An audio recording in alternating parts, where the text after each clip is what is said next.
বন্ধুরা ভিলেজার শোতে তোমাদের সবাইকে জানাই অনেক অনেক স্বাগত। চলো দেখা যাক আজকে আমাদের গল্পে কি হয়। আর এখানে কুসুমদের বাড়ির সবাই ঘুমিয়ে আছে। আরে বাপরে, এত পাখি ডাকাডাকি করছে, সকাল হয়ে গেছে মনে হয়। বাহ, সকালটা কত সুন্দর লাগছে, চারিদিকে একদম পাখিরা কত সুন্দর গান গাইছে। আরে বাপরে, এই উঠোনের কি অবস্থা দেখেছো? পুরো উঠোনটা একদম নোংরায় ভরে গেছে। না না, যাই উঠোনটাকে তাড়াতাড়ি করে ঝাড়ু মেরে নিই। নোংরা ভরে উঠোনটা একদম ভর্তি হয়ে গেছে, নইলে আবার দেরি হয়ে যাবে চা বসাতে। যাই তাড়াতাড়ি করে যাই, ঝাড়ুটা নিয়ে ঝাড়ু মারা শুরু করে দিই। কালকে রাতে এত হাওয়া হয়েছে না সত্যি, একদম হাঁপিয়ে গেলাম। এত নোংরা পড়েছে কালকে হাওয়া বয়ে। যাই এবার নোংরাগুলোকে এক জায়গায় করে নিয়ে গিয়ে এগুলোকে বাইরে ফেলে দিয়ে আসি। পরে এখানে কুসুম নোংরাগুলোকে উঠিয়ে বাইরে ফেলতে যেতে থাকে। যাই তাড়াতাড়ি করে ফেলে দিই, তারপর আবার চা করতে হবে। আর এদিকে গুড়িয়ার মায়েরও ঘুম ভেঙে যায়। আরে কুসুম, তুমি উঠে গেছো? হ্যাঁ দিদি, আজকে উঠতে লেট হয়ে গেল, দেখো না কত বেলা হয়ে গেছে। তাই আমি উঠে আগে উঠোনটাকে ঝাড়ু দিয়ে দিলাম। কালকে কত ঝড় বৃষ্টি হলো না, দেখো না উঠোনটা একদম নোংরা হয়েছিল, একদম পরিষ্কার করে দিয়েছি, বুঝলে তো? হ্যাঁ, সেটা তো খুবই ভালো করেছো, কিন্তু এত বড় উঠোন তুমি ঝাড়ু মারলে? বাপরে বাপ, আমি তো ঝাড়ু মারলে আমার একদম কোমরে ব্যথা হয়ে যায়। আচ্ছা ঠিক আছে, যাও তুমি রাহুলকে ডেকে দাও। হ্যাঁ দিদি, রাহুলকে আমি ডেকে দিচ্ছি। রাহুল বলছিল কালকে সকালে ওকে উঠিয়ে দিতে। যাক, কুসুম তো রাহুলকে ডাকতে গেল, আমি যাই গিয়ে তাড়াতাড়ি করে চাটা বসিয়ে দিই, উঠলেই আবার চা চাইবে। আরে এ কি, একটাও তো দেখছি জ্বালানো নেই। আরে যা, কাঠগুলো শেষ হয়ে গেছে, রাহুলকে বলতে তো একদম ভুলে গেছি। কুসুম, এখানে তো একটাও কাঠ নেই। হ্যাঁ দিদি বলো, কি হয়েছে? এই যে রাহুলকে ডাকছি। আরে শোনো, রাহুলকে যে ডাকছো, একটাও তো কাঠ নেই, আমি কি করে চা বসাবো? রাহুল তো উঠলেই চা চাইবে। আচ্ছা ঠিক আছে, তুমি তাহলে রাহুলকে উঠে ফ্রেশ হতে বলো, আমি পাশের জঙ্গলটা থেকে যাই, কিছু যদি খড়ি নিয়ে আসতে পারি আমি নিয়ে আসি। আচ্ছা দিদি ঠিক আছে, কিন্তু তুমি একা যাবে? সাবধানে যেও, কিন্তু তাড়াতাড়ি চলে এসো। ততক্ষণে আমি চায়ের জলটা বসিয়ে রাখবো, ঠিক আছে? তাড়াতাড়ি এসো। হ্যাঁ কুসুম, তুমি কোনো চিন্তা করো না, আমি এক্ষুনি চলে আসবো। যাই তাড়াতাড়ি করে যাই। রাহুল তাড়াতাড়ি ওঠো। আর তারপর রাহুল উঠে যায়। দাও তাড়াতাড়ি করে চা দাও, আজকে আমার খুব দরকারি একটা কাজ আছে, বুঝলে তো? এক্ষুনি আমাকে বেরোতে হবে, চাটা খেয়ে নিই আমি। হ্যাঁ সে তো কাজে যাবে, কিন্তু তার আগে দেখো ঘরে একটা কাঠও নেই, কী দিয়ে রান্না করবো বলো তো? তুমি যাও গিয়ে আগে চাটা খেয়ে ফ্রেশ হয়ে তুমি তাড়াতাড়ি করে কাঠ কিনে নিয়ে আসো, নইলে আর রান্না হবে না কিন্তু আজকে, বুঝলে? আরে তোমাদের এই একটা দোষ, বলেছি না সব সময় আগে থাকতে বলে দেবে। এখন জ্বালানি শেষ হয়ে গেছে, এখন তুমি আমাকে বলছো না? হ্যাঁ, আমি কিছু জানি না, তোমরা যা ইচ্ছে করো, যেমনি করে পারবে রান্না করো। আমার আজকে খুব দরকারি একটা কাজ আছে, আমি যাই গিয়ে আমি ফ্রেশ হয়ে আসি। তুমি আমার জন্য চা বসাও, আমি কিচ্ছু যাই না, যেখান থেকে পারো নিয়ে আসো তাড়াতাড়ি করে। আর এদিকে গুড়িয়ার মা জঙ্গলে পৌঁছে যায় কাঠ কুড়িয়ে নিয়ে আসার জন্য।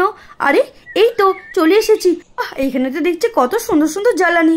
রাহুলকে বলতে হবে এক সময় এসে এখান থেকে এগুলোকে কেটে নিয়ে যেতে, এগুলো নিয়ে গেলেও তো বেশ কয়েকটা দিন রান্না করা যায়। কত সুন্দর শুকিয়েছে। যাই এগুলোকে তাড়াতাড়ি করে এক জায়গায় করে নিই। এই তো, বাহ, বেশ মজাই লাগছে নিতে। তাড়াতাড়ি করে নিই।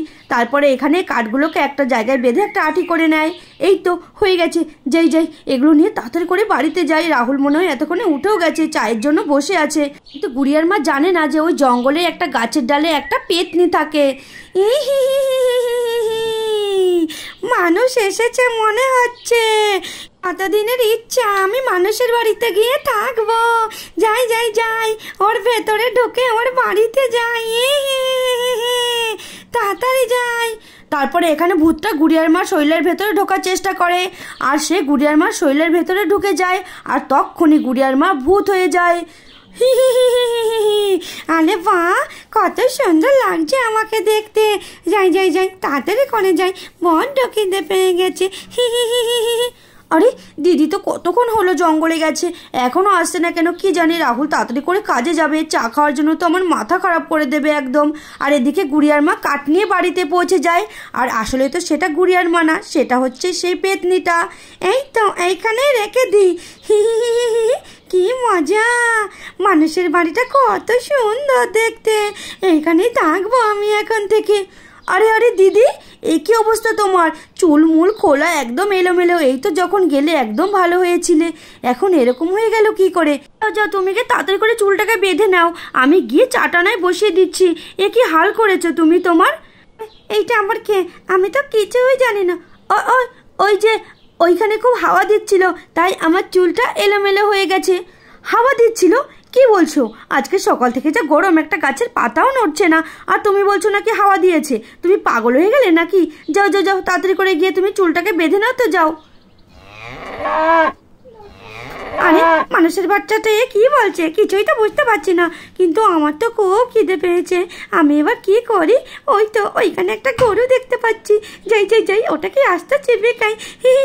আর তারপর পেতনিটা ধবলের কাছে এসে ধবলের মাথার ওপর কামড়াতে থাকে।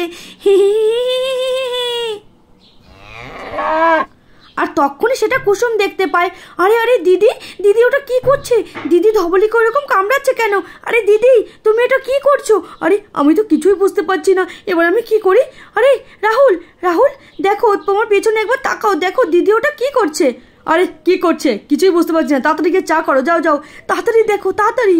দিদি ধবলির মাথার ওপর কেমনি কামড়ে ধরেছে, আর দিদি এটা কি করছে দেখো না।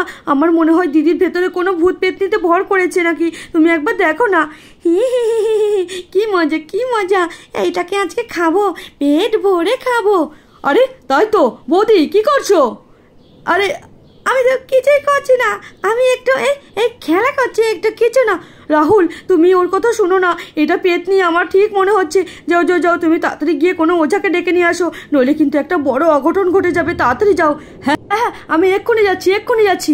বন্ধুরা, নেক্সট পার্টে কি হয় দেখার জন্য অবশ্যই আমাদের চ্যানেলটিকে সাবস্ক্রাইব করে পাশে থাকবে।